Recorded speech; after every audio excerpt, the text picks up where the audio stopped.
Matthias Eckermann, I'm Director of Product Management for SUSE Enterprise. I live in Germany, and today we talk about getting a clean path for SAP HANA to the cloud. And I have a subtitle which says that we are looking a little bit into software-defined infrastructure and also the digital transformation, because these things are closely related to each other. But first, I would like to start with a picture of the human brain. You know that many people and biologists even say that the human brain has some duality built in. So a duality of being mathematical versus art related, versus of structured versus a little bit more chaotic or creative is probably the better word. And I think this also reflects what we are seeing in our industry often, that we have structured versus creative, and that we have to bring these things more closely together.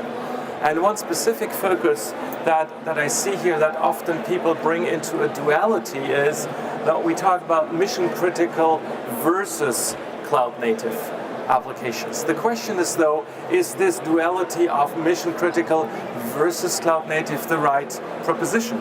Is it correct to put it against each other? Or should we better say that mission critical and cloud native applications can live together in one organism? So the question is how to bring these contradicting things together. And the question is though also how to, and this is for you relevant, how to bring the digital transformation and the trends that we're seeing and that you hear every day, that you see and feel every day, how we bring this together, how we bring together reliability with the need for autonomous. Oh, actually, there it might be highly relevant, right? How we bring together security and blockchain. Again, security and blockchain are deeply connected. So these things are not necessarily against each other. And so the requirements that you have and the expectations that your customers towards your infrastructure and your offerings are connected with reliability and innovation on the other side, connected with high availability and a quick exchange on functionality and a quick increase in functionality and exchange in a good faith.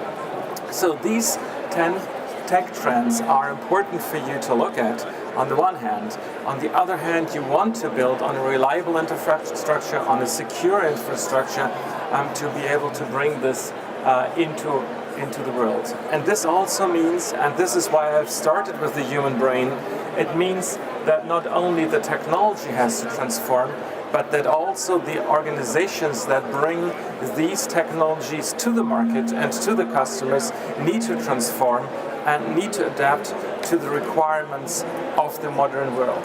And this is what we really should look at. And the one aspect that I also would like to mention is all this has a human aspect. While we are all dealing with technology, we are using technology to implement processes, to implement business. In the end, and this was also mentioned often today morning, in the end we are talking about human beings, about customers, about partners, and about humans that probably are your employees who have to bring this into real life. And how can we achieve that? How can we bring things together? So software-defined infrastructure, from my perspective, is one of the aspects that makes it easier to deliver this transformation between, let me say, a traditional world and a world which lives cloud natively or which lives as a flexible infrastructure. And many people bring these 6 aspects of automation, modularity, management, orchestration, self-healing, and self-service into the picture when talking about software-defined infrastructure. When you think about this more and more, then the key aspect, if you want to talk about software-defined infrastructure, from my perspective at least, does not begin with automation or modularity.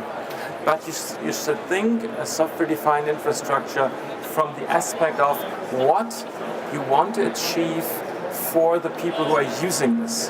And this is at the end. This is the self-service. So think about a software-defined infrastructure from a self-service aspect that either your end customer can do, or your administrators can do, or you as a line of business can do with respect to the infrastructure. The self-service is the key aspect when you want to define what you need to be done. And this self-service also means that all the infrastructure pieces, the hardware even, needs to be available in a way which is not fixed. So hardware is not real hardware anymore. Resources get virtualized or, as we say, software-defined. From that perspective, SUSE has built a software-defined infrastructure and application delivery approach as the charter for all of our products. And this charter starts with the software-defined infrastructure. It contains key pieces of a traditional infrastructure like SUSE Linux Enterprise Server and, for example, the high availability aspect of it. But it also contains all the characteristics of virtualization, like software-defined compute. We call this virtualization. Software-defined storage, software-defined networking or network function virtualization. But also private cloud infrastructure like SUSE OpenStack Cloud is part of that view or picture that helps you in the end to build up a self-service defined or software-defined infrastructure. In the end, a private cloud and a public cloud do have a lot in common. It's just the question who offers it and how it is offered, if you build it on-prem or if you build it at a cloud service provider. Based on this software-defined infrastructure, we have application delivery mechanisms, a PaaS infrastructure, SUSE Cloud Application Platform, and also a container as a service platform as a container management infrastructure. Those built, and this is interesting, on what we call a common code base. This means all these pieces of SUSE do not only play with each other or could be built together, but they are even defined from one common source code. And in the end, you also need management, because if we say that you need a self-service, obviously you need something to service this with and to do a self-service. Now, looking at the SAP world, we have already touched on different deployment mechanisms and deployment targets. So there are 3 deployment targets that we can differentiate, but as I said, all this built on a common code base and a common platform. If you do an on-premise installation of your SAP framework, then you have SUSE Linux Enterprise Server for SAP applications, and you do bring this in place and run it with the capabilities like tuning for your hardware, an installation wizard which helps you to bring this on-premise installation into production quicker, and certainly the SAP HANA firewall setup and also the high availability infrastructure which is included with the SUSE product. This is on-premise. Certainly, you can also have your private cloud, half on-premise, half cloud. And here also, SUSE OpenStack Cloud is integrated with SUSE Linux Enterprise Server for SAP applications, which is then added with an easy-to-use web interface. Think of self-service, which has an automated high availability configuration and which has a broad hypervisor support. So you can choose of which open source or commercial hypervisor you are using, and SUSE Linux Enterprise OpenStack, SUSE OpenStack Cloud will deliver it and help you. And last but not least, based on the very same source code and the very same product, SUSE Linux Enterprise Server for SAP applications is also delivered in all major public clouds. This means that SUSE and the partners the cloud service providers work together to deliver optimized cloud images, which then are deployed for your direct use into the public cloud environments. And there are 2 models how you can deploy this or how you can pay for this. The one is bring your own subscription, and the other one is pay as you go. Bring your own subscription means that you have a direct path with your subscription from an on-premise via private cloud and public cloud. Pay as you go obviously means that you can use this very dynamically, independent of long-term subscriptions or long-term commitments. It depends on the use case that you want to run, but it's always the very same stuff that runs there, the very same code base, and all the certifications obviously apply. So let's go back here and let's have a quick look at this public cloud specifically. SUSE, as I said, works with all major cloud service providers. The obvious ones are listed here. And we do that via a specialized team which helps these partners and us together to optimize for the respective infrastructures. With deployment, performance is also an important aspect, obviously also security. I already talked about the integration of SUSE Linux Enterprise Server for SAP applications with SUSE OpenStack Cloud, so that you can balance agility and also governance of how you want to do it in your private data center, for example. And obviously, SAP also talks about this, there is the SAP Cloud Platform where you can develop SAP HANA-based services quickly, and also here SUSE is included. Talking about SUSE and SAP, you may wonder, where does the partnership with SAP come into the play here for SUSE? Now, it is started all at SUSE Linux Enterprise Server and SUSE Linux Enterprise Server for SAP applications.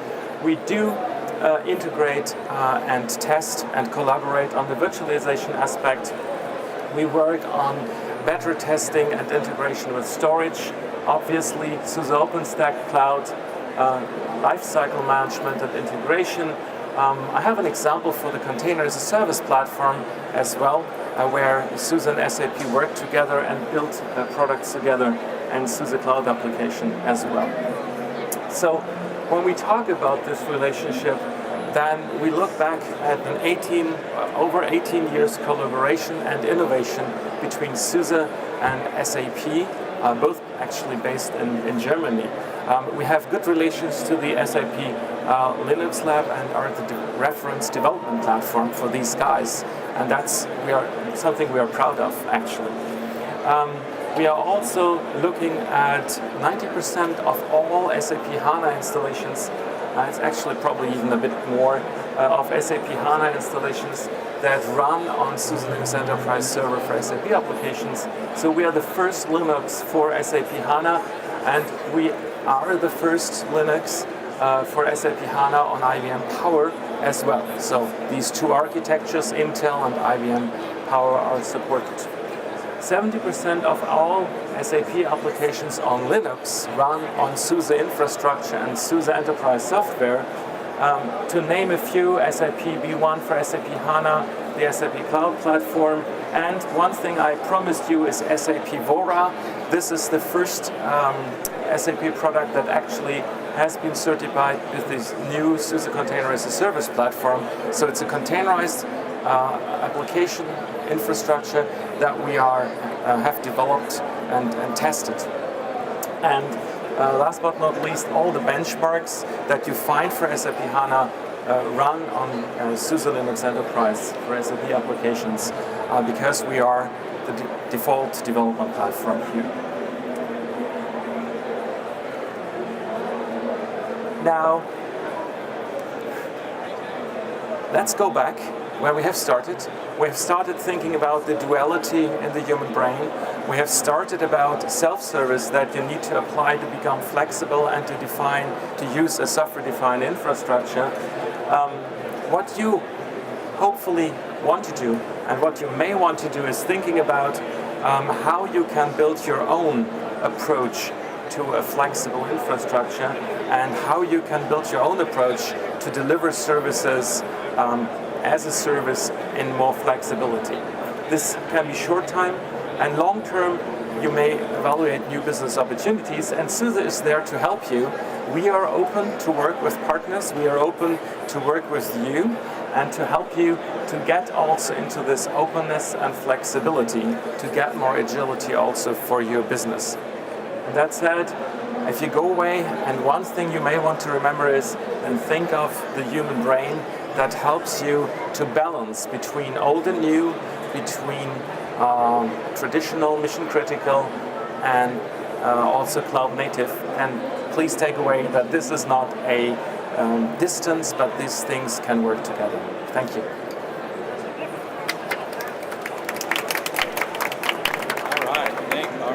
All right. Thank you, Matthias.